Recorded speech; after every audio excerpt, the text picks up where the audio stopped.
What's this one now? 16, 32. Brain training. 5, 25. Stop showing off. If you're going to say anything at all about edutainment on the DS, or indeed edutainment in the 2000s full stop, then you can't avoid this one. Released in 2005 in Japan and 2006 everywhere else, Brain Training is the brainchild of the famed neuroscientist Dr. Ryuta Kawashima. Well, kind of. I won't go into the entire history of the game's development, there's a lovely video by Thomas Game Docs on that topic already. But to give you a quick idea, the game was yet another attempt to convert so-called non-gamers into, well, gamers I suppose. Hardly an untapped market as we saw all the way back in 1980 in the release of Pac-Man. Nevertheless, Nintendo were keen to put their shiny new toy in the hands of more people than ever, and games like Brain Training were the answer. It doesn't really ask anything of the player other than for them to have a brain. You don't really need fast reflexes or advanced tactical abilities or any of those other skills that these non-gamers apparently don't possess. As long as you can write in a book, you're good to go. And the game takes that perhaps a little too literally, because you physically have to hold your DS like a book. I've never entirely understood the reason behind this. I guess it's because the game is based on Kawashima's own brain training books, but the game would have worked just fine in landscape mode. Especially with the original Model DS, it just feels a bit uncomfortable. Anyway, the game itself is dry. So very dry. It opens with a little test to gauge your cerebral ability, and based on this, the disembodied polygonal head of Dr. Kawashima calculates your brain's age. The entire basis of the software is hinged on this one number, and reducing it to a score of around 20 is your eventual goal. It doesn't really tell you what that's based on though. Kawashima tells us that these exercises help to improve our brain age, but what does that actually mean? I do wonder if it's designed to always give you a bad score in the first instance, otherwise there'd be no point in playing further.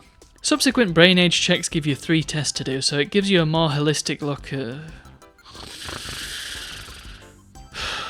Sorry, I'm boring myself here. The fact is, brain training is not a very exciting bit of software.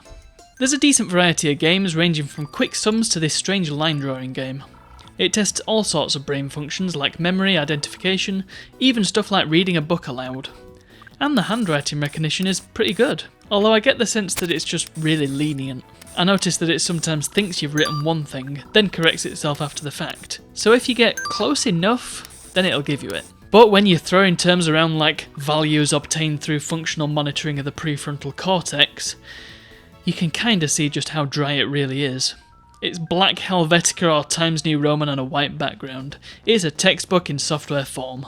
And we know, don't we, that edutainment doesn't need to be this way. On the other hand, it's a game designed to be played in very short sessions on a daily basis, so from that point of view, it doesn't really need to be all that exciting.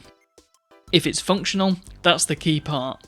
And the time it takes between starting the DS and getting into your daily session is short enough to not feel like a chore. There's also the Sudoku mode, which was such a huge selling point that it even gets prominence on the cover of the game. I have a suspicion this was the reason the game sold such huge numbers.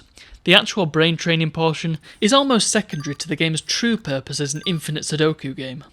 At the time, the most accessible way to play some Sudoku was to go out and buy a book, making the appeal obvious for serious Sudokuers. They're out there, honest. This wasn't the only game based on this format. On the DS there was a direct sequel called More Brain Training, a 3DS game called Devilish Brain Training, a few DSiWare exclusive games focusing on specific areas of training, and most recently, a Switch version. Dr. Kawashima's work found its way to other consoles too. On the PC we had Train Your Brain and Brain Exercise, and Body and Brain Connection on the Xbox 360, for the 3 people who bought a Kinect. Aside from those, there was a separate DS game called Dr. Kageyama's Maths Training, and the same gameplay loop was borrowed for the Wii Fit games a few years later. Maybe it's the best thing for your brain. I'm happy to defer to Dr. Kawashima on this one, despite the lack of transparency.